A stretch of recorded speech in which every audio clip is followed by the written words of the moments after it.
Welcome to LSB Feaster's Radio Aircheck and Classic TV channel. But the one thing you'll notice is what you won't notice. Your friend is blind? More or less. Then why was he driving? Because he's the only one who's sober. If you could see what I hear, a true story. Rated PG, parental guidance suggested. Now showing at a theater near you. See your newspaper for showtimes. Sunday at the all-new US 30 drag strip. See the Mr. Chevrolet Super Fuel Funny Car National Challenge. Coming in direct from the West Coast and making his first appearance ever at US 30 drag strip, it's John Force and his mighty Mountain Dew Chevy Citation. In lane 2, ready to take on the strong West Coast entry, it's Tom Hoover and his Minneapolis-based Showtime Corvette. Plus, all racers will be running for the $5,000 Money Machine Bonus Cash Awards in Pro Gas Eliminator, Drug Cup Eliminator, Super Street Eliminator, Cycle Eliminator, and ET Bracket Competition. US 30 drag strip is located 2 miles east of Interstate 65 on Highway US 30 in Maryville, Indiana. Come out and see the all-new US 30 drag strip with over $100,000 in improvements and more action than ever. 15 and under, free with age ID. Be trackside this Sunday for the Mr. Chevrolet Super Fuel Funny Car National Challenge. Sunday at the new US 30 drag strip, where the great ones run. And we have a beautiful weekend in store. Just one time when the engineer yells, "Coming up," I wish he would throw up. Wouldn't that be funny? Coming up. And how he throws up all over the glass. We see vomit shooting at us, projectile vomit.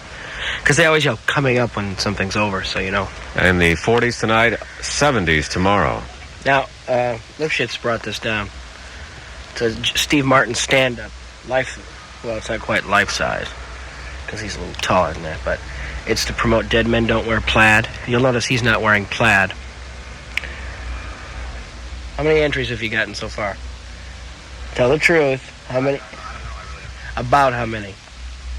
7,000, 8,000. 5. Less than 50? Not a lot of plaid things 10? around, you know. Yeah, it's early. We've been pumping it for a week. It's not happening. Oh, I see. Sure, it takes time to think of something to paint plaid. Then you take the picture, and then you have to get it developed. What? A guy painted his wife and sent that in? With shoe polish, and he sent it in? Really? Do you have that upstairs? Well, it's a good prize. It's a stupid contest. Good prize. Did you think it up, or did the movie company? The movie company. But you thought it was a good idea? Once again. So anyway, but this is pretty cool. If you press that button, the stand-up talks to you. It says, "If you want to talk to me, press this button." And he's smoking a cigarette. He's dressed like Nick Danger. He's just like an FBI guy, right? Mm-hmm. Yeah, detective. Like Nicholson in Chinatown. You press the button, this is what he says. Hi, I'm Steve Martin. I'm really glad to meet you. All too often, we celebrity entertainers are isolated from the public, and this is my way of getting out and meeting the people to talk with you face to face. Say, what message would you like me to give those big shot Hollywood movie producers? I agree. That's good input. I'm going to use your idea in my next motion picture, Dead Men Don't Wear Plaid. I'll see you there. You're pretty sharp for somebody dressed like that. Have you seen the promo for the coming attractions thing that he's got for Dead Men Don't Wear Plaid? With the batometer? The batometer, where you tighten the cheeks of your butt to show him he has 2 movies. The History of Manure is one of them, and Dead Men Don't Wear Plaid, and he can't decide which one to put out. So when he says the name of the movie, you have to clench your buttocks, and he has a batometer hooked to every seat. Hooked to every seat in the theater, and he can tell which one you want to see by how many people clench their buttocks. When he says, like, the history of manure. It's pretty funny. He's pretty clever. I mean, if he thought this up, I think he does. He always has some interesting thing happening, you know? Yeah. That's why he's a millionaire. Yeah. That'll happen. Yeah. That'll happen. That'll happen. Okay. A couple of things here. We're all done with the commercials and everything? Yes. Okay, first off, this lady knows about the diapers, right? Hi. Hi. Now, you've used these diapers that I was talking about with the little blocks, and then they have the red letters in them. And when the baby wets, the letters go away, so you know. Yeah. Now, when the baby like doo-doos or whatever, depends on how wet it is. huh? Huh? Yeah. When you doo-doos, yeah. Yeah, but that doesn't make the letters go away, right? It depends on if it's running. Mine always did. Really? Of course, I was breastfeeding, so he had a little runny doo-doo. Yeah. And I'm still breastfeeding, so we're just weaning him, so he's just getting chunky. And we haven't been able to find them up here. Yeah, well, because I Patrick has like little round ones sometimes. I don't know if that would make the letters go away. I don't know, but anyway, it's cool enough just for when he wets. Yeah. Because it's so hard to tell, you know. You got to stick your hand in there. At least with the doo-doo, you can just open it up and look. That's what my husband does. I think they're the only ones that actually stick their hand in to see if it's wet. Well, I don't want to change the diaper unless I absolutely have to.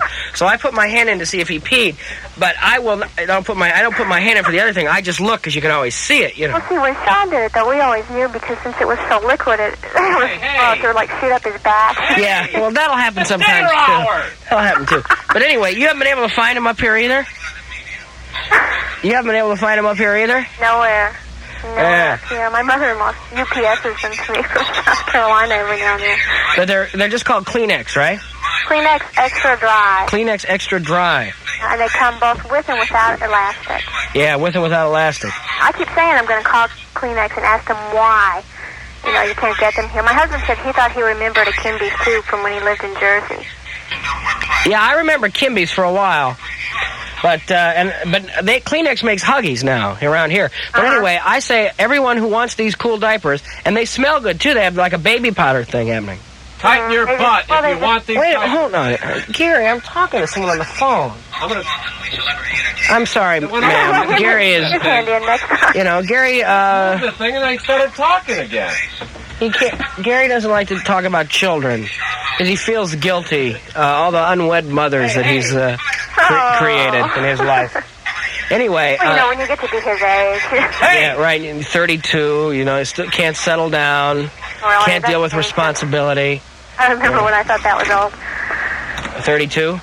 Yeah.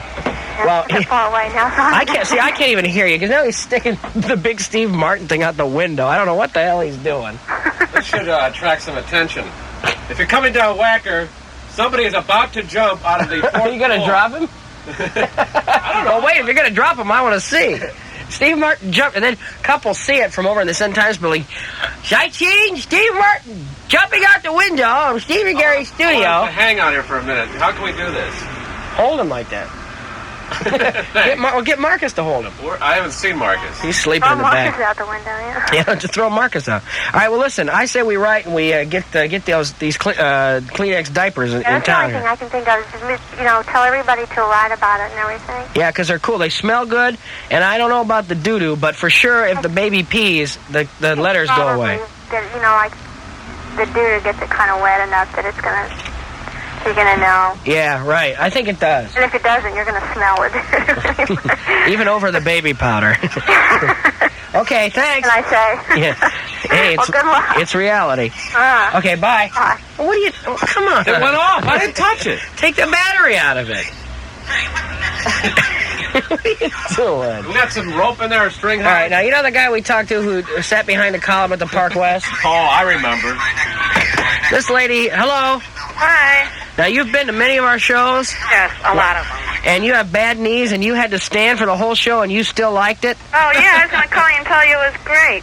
Okay, I'm not sending that guy Jack Cheese. It's the only reason he did that. Yeah, because yesterday we called, and his mom said that he said that he liked the show. Mm-hmm. So he's just jacking us around, because he probably feels like his girlfriend probably got all over him because he's such a wimpy, he ended up sitting behind a column. Lisa had a seat. I had to watch it in pain. Yeah, your knees hurt the whole time, and you still liked it. I loved it. You wouldn't have sent me a letter saying what a rip-off I am and everything, and how much the drinks were overpriced and all that? If he's that cheap, he should have called to see how much their drinks were. I knew how much they were, so I brought my own to drink on the way there. All right. See, that's what I was trying to tell him. If you sit down... Well, he got there early and sat behind a column, which makes no sense. But, you gotta learn in life, you gotta take care of yourself. Mm-hmm. I'm not the maitre d' and the bartender. I'm just the entertainer.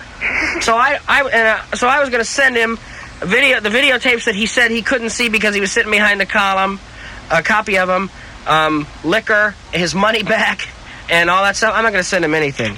I wouldn't send him anything. No. Maybe a nasty note. Because he whined through He's a jerk. He whined through the whole thing, is whining, Oh, you sit behind the column, you can't see. Gee, who needs that? We don't want fans like that. I've never seen you before and who wasn't really like a big fan or anything, and he just thought it was the greatest thing. He's like, I didn't know they were that great. This was a really good show. I'm really glad I went. And I said, yeah, why do you think I go all the time?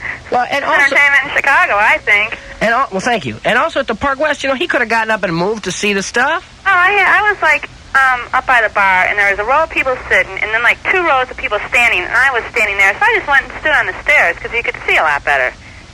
Yeah. So, nobody told him he had to sit there. Yeah, and he makes me think I'm ripping him off, so I get like, I feel guilty and get defensive, and I'm going to send him all this stuff, his money back and everything, huh? That's all he wanted. Yeah, you might be right.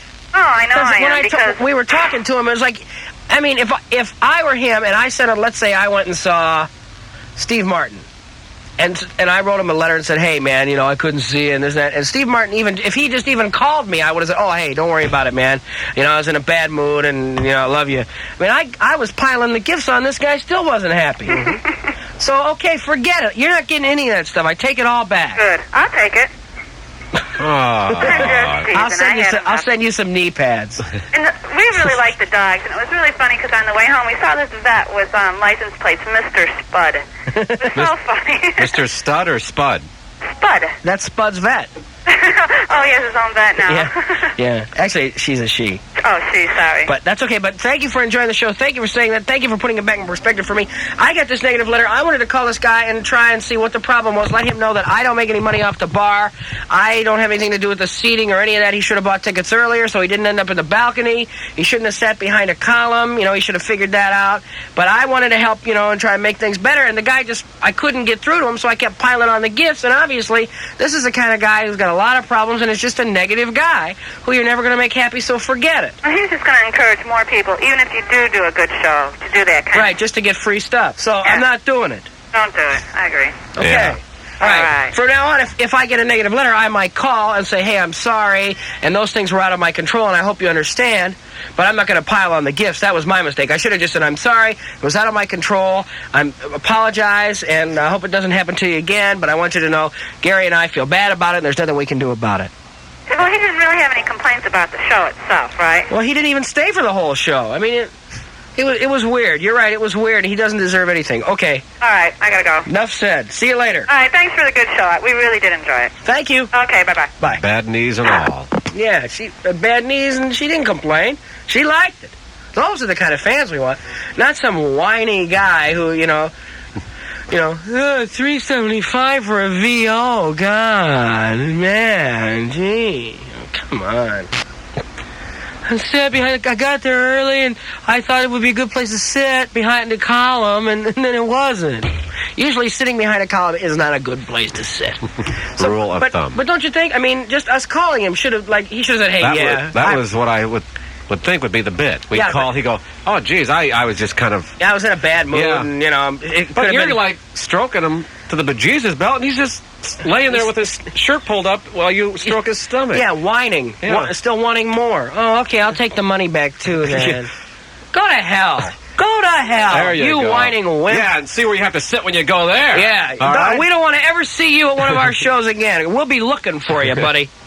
And we're gonna put that. You're not gonna be sitting behind the column. You're gonna be sitting on the column, pal. And you know that. You know where we have to put it for you to be doing that. So just get out of my life, wimp sickle. Yeah. Okay, 539. WLS-FM. There, that's a Steve Dahl I know and love. WLS-FM 95.